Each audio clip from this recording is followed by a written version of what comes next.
আসসালামু আলাইকুম ৰহমতুল্লাহি বৰকাতুহু।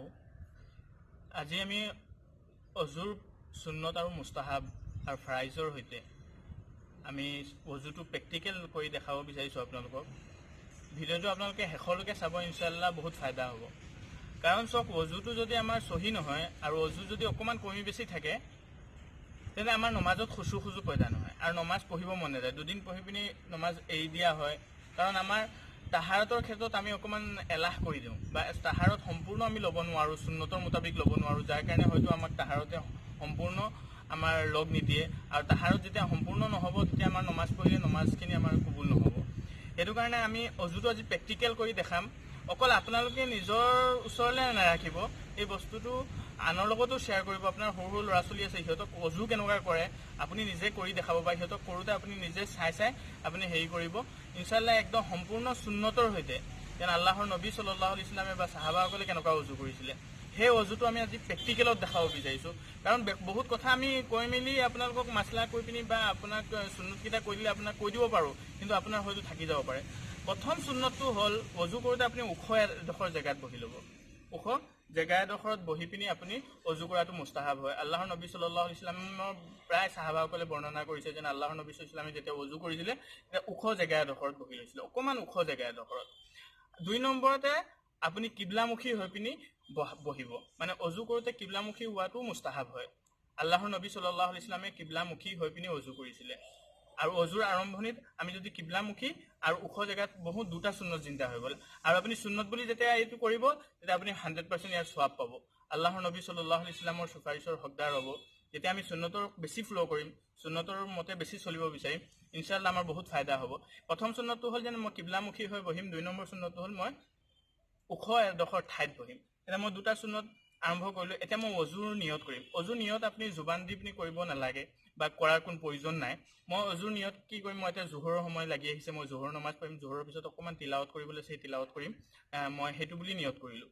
তেনেতে মই অজু কৰিব লৈছোঁ। এতিয়া মই চবতকৈ প্ৰথম মই এইটো ধৰি পিনি এইটো মই বিছমিল্লাহিৰ ৰহমানিৰ ৰহিম পঢ়িম। বিছমিল্লাহ বুলি আৰম্ভ কৰিম। কাৰণ প্ৰত্যেকটো কাম যিটো জাইজ কাম হয়, সেই কামটো আৰম্ভ কৰোঁতে আপুনি বিছমিল্লাহ কোৱাটো মুস্তাহাব হয়, আল্লাহৰ নবীৰ সুন্নত হয়, জাইজ হয়। কিন্তু নাজাইজ কাম আৰম্ভ কৰোঁতে আপুনি বিছমিল্লাহ ক'ব নোৱাৰে। নাজাইজ কাম কৰোঁতে বিছমিল্লাহ কোৱাটো হাৰাম হয়। যেনেকুৱা জাইজ কাম কৰোঁতে বিছমিল্লাহ কোৱাটো সুন্নত বা মুস্তাহাব হয়, তেনেকুৱা নাজাইজ কাম কৰোঁতে আপুনি বিছমিল্লাহ কৰিব। এতিয়া কোনোবাই চুৰ কৰিব গৈছে, বিছমিল্লাহ কোৱা আৰম্ভ কৰিলেতো জাইজ হৈ নাযাব, তেতিয়া বিছমিল্লাহ কোৱাও হাৰাম হ'ব। ঠিক তেনেদৰে এতিয়া মই ভাল কাম এটা আৰম্ভ কৰিব লৈছোঁ। যেতিয়া মই অজু কৰোঁতে প্ৰথম মই কি কৰিম, বিছমিল্লাহিৰ ৰহমানিৰ ৰহিম কৈ পিনি অকণমান পানী ল'লোঁ। এই পানীকণ মই কি কৰিম, দুখন হাত মোৰ সৰু গাঁঠিলৈকে ধুম। এই দুখন হাত মোৰ সৰু গাঁঠিলৈকে মই 3 বাৰ লৈ পিনি ধুম। 3 বাৰ লৈ ধোৱা এইটো মোৰ মুস্তাহাব হয়। এইটো এই সৰু গাঁঠিলৈকে মই হাত 3 বাৰ ধুইছোঁ। এইটো আপুনি দেখিলে মই 3 বাৰ পানী লৈ পিনি দুখন হাত ধুই ল'লোঁ। হাতত খিলালো কৰি ল'লোঁ। হাতত পানী পাই গৈছে কাৰণে মই খিলাল কৰিছোঁ। যদি হাতত পানী নাপালে হয় তেতিয়াহ'লে মই খিলাল কৰাটো মোৰ কাৰণে ফৰজ হ'লহেঁতেন। আৰু মই এতিয়া পানী পোৱাৰ কাৰণে মই খিলাল কৰিছোঁ যেন, এনেকুৱা খিলাল কৰিছোঁ যেন এইটো সুন্নত হৈ যাব। এতিয়া মই আল্লাহৰ নবী সাল্লাল্লাহু আলাইহি ওয়াসাল্লামৰ এটা সুন্নত জিন্দা হৈ গ'ল। আৰু এই সুন্নত জিন্দা কৰাৰ কাৰণেও মই সওৱাব পাম অজুত। কাৰণ অজুটো কাফাৰা হয়। অজু মানুহৰ কাফাৰা হয়। এতিয়া মই যেন আপুনি কথা পাতি আছোঁ, অজু কৰোঁতে কথা পতাটো মকৰুহ লিখিছে ওলামাই, কিন্তু মই মাছাইলৰ কথা পাতি আছোঁ কাৰণে জাইজ আছে শৰীয়তত। আৰু মোৰ অজু আছে, মই আপোনালোকক প্ৰেক্টিকেলত এটা বস্তু দেখাবৰ কাৰণে মই কথা দুষাৰ পাতিব লৈছোঁ। আৰু কথা মানে মাছাইলৰ কথা, মাছাইলৰ লাইনত। অজুৰ মাজত আপুনি কথা নেপাতিব, দুনিয়াবী কোনো কথা আপুনি পতাৰ পৰা বঞ্চিত থাকিব। যিমান ইম্পৰ্টেণ্ট কথা হওক আপুনি অজু কৰাৰ শেষত পাতিবলৈ চেষ্টা কৰিব। এতিয়া মই 3 বাৰ হাত দুখন ধুলোঁ, আপুনি দেখিলে প্ৰথম মই 3 বাৰ হাত দুখন ধুলোঁ। এতিয়া মই কি কৰিম, কুল্লি কৰিম। কুল্লি এবাৰ কৰাৰ পিছত মোৰ দাঁতটো, এতিয়া মোৰ লগত মিছৱাক নাই, মিছৱাক কৰাটো মুস্তাহাব হয়, সুন্নত হয়। আল্লাহৰ নবী সাল্লাল্লাহু আলাইহি ওয়াসাল্লামে কৈছে, লাউলা আন আশুক্কা আলা উম্মতি লামাৰতুম বিছৱাকিন ইনদা কুল্লি সলাত। হয়, নমাজৰ সময়ত মই মিছৱাকটো মোৰ উম্মতৰ কাৰণে জৰুৰী কৰি দিলোঁ হয়। যদি উম্মতৰ ওপৰত দিছৱাৰী নহ'লহেঁতেন, উম্মতৰ ওপৰত মুশ্বক্কত নহ'লহেঁতেন, কষ্ট নহ'লহেঁতেন, তেতিয়াহ'লে কষ্ট যদি মই নাভাবিলোহেঁতেন তেতিয়াহ'লে মই জৰুৰী কৰি দিলোঁ হয়। এতিয়া আপুনি চিন্তা কৰক মিছৱাকৰ কিমান ফায়দা আছে। এতিয়া মোৰ মিছৱাক নাই, মিছৱাক নাথাকিলে মই কি কৰিব লাগে, মিছৱাক নাথাকিলে মই আঙুলি দি দাঁতকেইটা খুব ধুনীয়াকৈ মাজিব লাগে। কাৰণ মোৰ মুখত যদি কিবা টেষ্টি বা কিবা খাই থকা বা মিঠাচ কিবা লাগি আছে, তেতিয়া মই সেই অজু কৰোঁতে সেই বস্তুটো পেলাই দিয়াটো মোৰ কাৰণে মুস্তাহাব হয়। কাৰণ মোৰ নমাজত যাতে কোনো ধৰণৰ খলল নাহে। এতিয়া মই কুল্লি এবাৰ কৰি পিনি মই হেৰি কৰিলোঁ। এতিয়া মই আৰু 2 বাৰ কৰিম।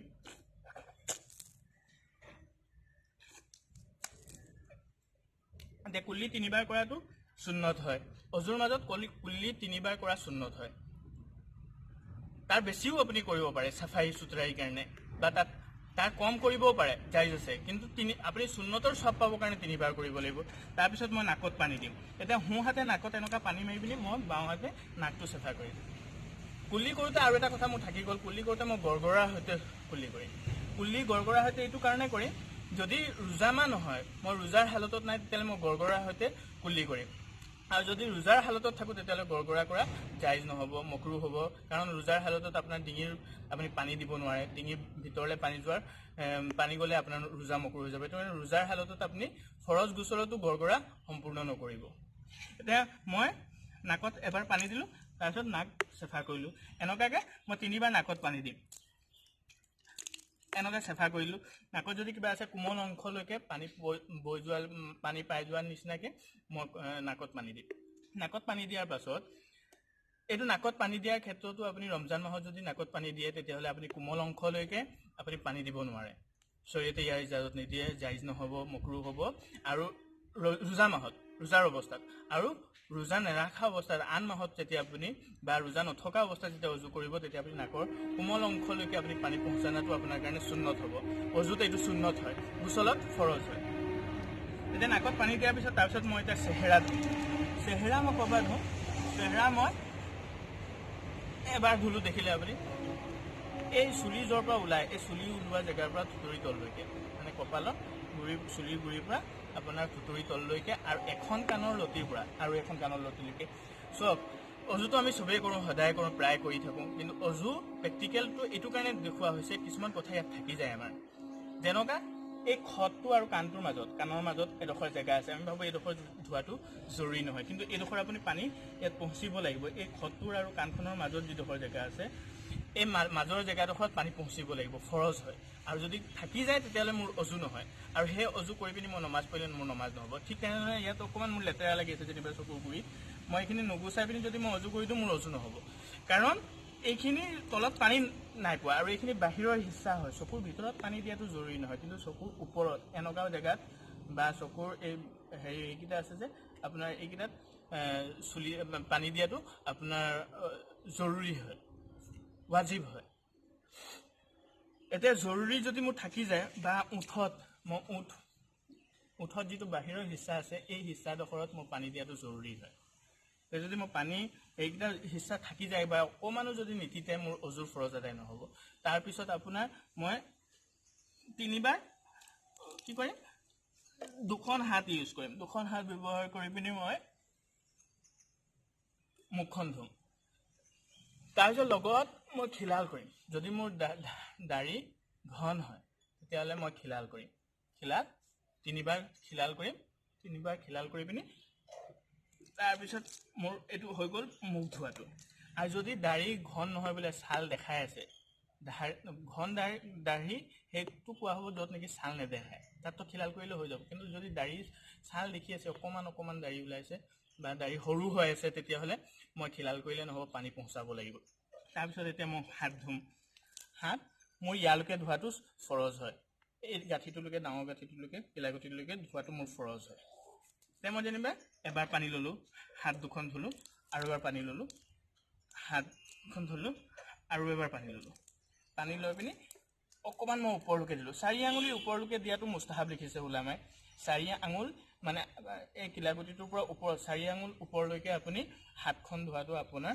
কাৰণে সুন্নত হয় আপুনি সুন্নতৰ এটা সোৱাব পাব দ্বিতীয়তে মই কি কৰিম এইখন হাতো ধুম 3বাৰ পানী লৈ পিনি 3বাৰ ধুম আৰু অকণমান মলি ধুম যিমান অংগ মই ধুই গৈ থাকিম অংগবিলাক অকণমান মলি ধোৱাটো কি হয় সুন্নত হয় আল্লাহৰ নবী সাল্লাল্লাহু আলাইহি ওয়াসাল্লামৰ এটা আদৰ্শ তৰিকা হয় আমাৰ কাৰণে আমি এই 3বাৰ ধুলোঁ এতিয়া ইম্পৰ্টেণ্ট কথা হ'ল মছাহ কৰা মছাহ চক গোটেই মূৰৰ 4 ভাগৰ এভাগ কৰাটো ফৰজ হয় 4 ভাগৰ এভাগ কৰাটো ফৰজ হয় আৰু গোটেই মাথাটো মছাহ কৰাটো সুন্নত হয় এতিয়া মই কেনেকুৱা মছাহ কৰিলে গোটেই মাথাটো এটা কথা মনত ৰাখিব যিটো পানী ইউজ হৈ যায় এবাৰ ইউজ হৈ যায় সেই পানীটো আকৌ আপুনি ইউজ কৰি পিনি পাক কৰিব নোৱাৰে এতিয়া মই যদি হাত দুখন ধুই পিনি মোৰ বাচি থকা পানীখিনি দি মোৰ মছাহ কৰি দিওঁ মোৰ মছাহ কমপ্লিট নহ'ব কাৰণ সেইখিনি পানী ইউজ হৈ গ'ল, মই হাতখন ধুওঁতে পানীখিনি এইখিনি লাগি মেলি পৰিছে, ইউজ হৈ মেলি পৰিছে। এতিয়া মই ইয়াৰ কাৰণে মচাহৰ কাৰণে নতুন পানী ল'ব লাগিব। প্ৰথম কথা মই নতুন পানী ল'ব লাগিব। এতিয়া মই সুন্নতৰ মুতাবিক, আল্লাহৰ নবী সাল্লাল্লাহু আলাইহি ওয়াসাল্লামৰ সুন্নতৰ মুতাবিক এই তিনিটা আঙুলি এনেকুৱা যোগ দি দিম। কাৰণ মুস্তামল পানী যদি ইউজ হৈ যায়, ব্যৱহাৰ হৈ যায়, সেই পানী মই ব্যৱহাৰ একো কৰিব নোৱাৰোঁ। এইটো মই কি কৰিম, আগফালৰ পৰা লৈ যাম, এনেকুৱা লৈ যাম। পাগুৰিটো অকণ খুলি লৈছোঁ। এই হাতখন মই এনেকুৱা আগৰ পৰা লৈ পিনি একদম পাছলৈকে লৈ যাম। অকল হাতকেইখন ইয়াৰ পৰা ইমানটোলৈকেহে ইউজ কৰিম। আৰু এনেকুৱা যেতিয়া মই লৈ যাম, তাৰ পৰা আকৌ এনেকুৱাকৈ মই আহিম, মানে এই দুটা ছাইড মোৰ এই হাত দুখন দি হৈ যাব। এতিয়া মোৰ এই দুটা বস্তু ইউজ হোৱা নাই আৰু এই 5ডোখৰ ইউজ হোৱা নাই। এই দুটা ইস্তেমাল হৈ গ'ল, ইউজ হৈ গ'ল, ব্যৱহাৰ হৈ গ'ল। মই পুনৰবাৰ এই হাতখনক মই ব্যৱহাৰ কৰিব নোৱাৰোঁ, কাৰণ মোৰ এইটো পানী যিটো লাগি আছিলে এই পানীটো মই হেৰি কৰিব নোৱাৰোঁ। এতিয়া মই এই দুটা আঙুলি আছে, এই দুটা আঙুলি দি এটা আঙুলি দি মই কাণখনৰ এনেকুৱা ওপৰৰ পৰা লৈ পিনি একদম ভিতৰটো মচা কৰিম। তাৰপিছত মই এইটো আঙুলি থাকি গ'ল, এতিয়া এইটো আঙুলি দি এই কাণৰ পাছফালে মই এনেকুৱা মচা কৰিম। এতিয়া গৰ্দন মচা কৰা মুস্তাহাব হয়। গৰ্দন কোনটো? এইটো নহয়, এইটো গৰ্দন নহয়, গৰ্দন এইটো হয়। এইটো মই মচা কৰিম, এই দুটা ছাইড মই মচা কৰিলোঁ। এতিয়া মোৰ মচাহৰ কাম হৈ গ'ল। এই মচাহ কৰোঁতে আপুনি বস্তুখিনি ভালকৈ উপলব্ধি কৰিব। বহুতৰ মচাহটো কমপ্লিট নহয় বা সুন্নতৰ মতে নহয়। সুন্নতৰ মতে নহ'লে আপুনি সুন্নতৰ স্বভাৱটো নাপাব। আৰু আমি যেতিয়া এটা আমল কৰোঁ সুন্নত বুলি ভাবি পিনি কৰোঁ, আল্লাহৰ নবীয়ে কৰা বুলি ভাবি পিনি কৰোঁ, আমি তাত প্ৰত্যেকটো বস্তুত স্বভাৱ পাম। কাৰণ আপুনি অজু শেষ হোৱালৈকে আপোনাৰ তামাম গুনাহ মাফ হৈ যাব। সুবহানাল্লাহ। যেন আপুনি এতিয়া মই ভৰি দুখন ধুম।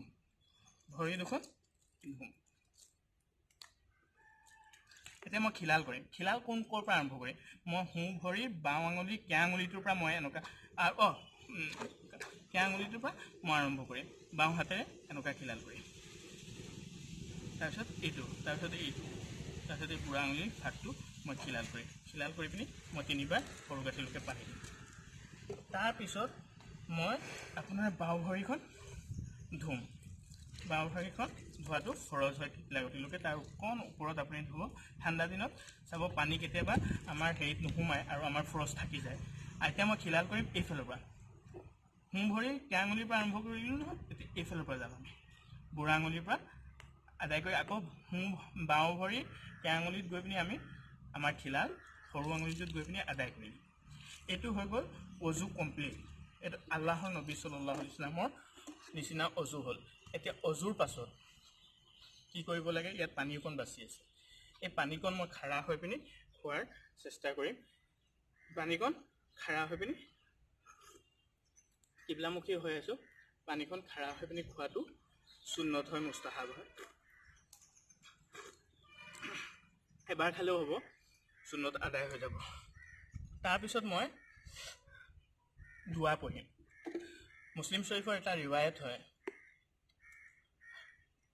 গালিবান হযৰত আবু দৰ্দা ৰাদিয়াল্লাহু তাআলা আনহুৰ পৰা বৰ্ণিত আছে, ৰাসূল ইছলামৰ হদিছ হয়। হদিছৰ মফহুম হ'ল, যি এই কলিমাটো ক'ব। কোনটো কলিমা?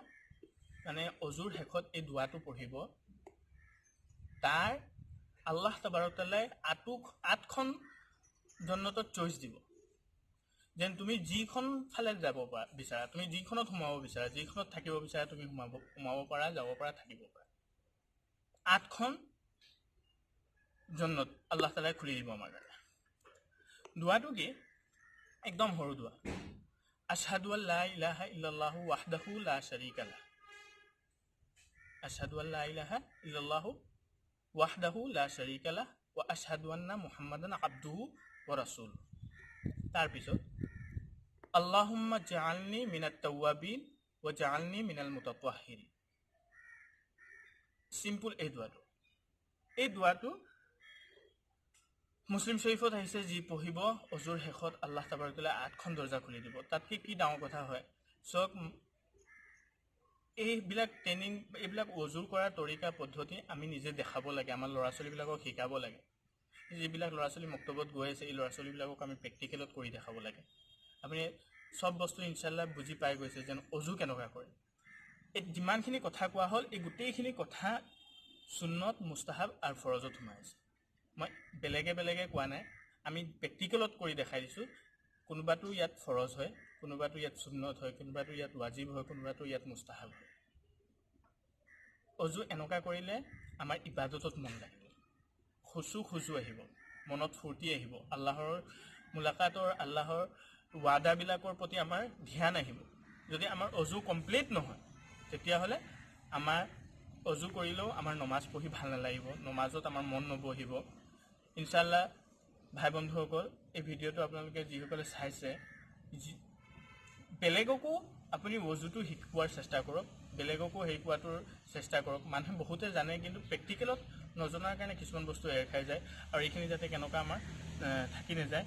ইনশাআল্লাহ আপোনালোকে চেষ্টা কৰিব ইয়াৰ ওপৰত আমল কৰা, আৰু এনেকুৱা অজু কৰাৰ চেষ্টা কৰিব। ইনশাআল্লাহ আল্লাহৰ নবী সাল্লাল্লাহু আলাইহি ওয়াসাল্লামৰ সুন্নত, এটা সুন্নত যদি জিন্দা কৰে 100জন শ্বহীদৰ সমান সওৱাব পাব। মই ইমানটোৱে কৈ পিনি আদায় কৰিলোঁ।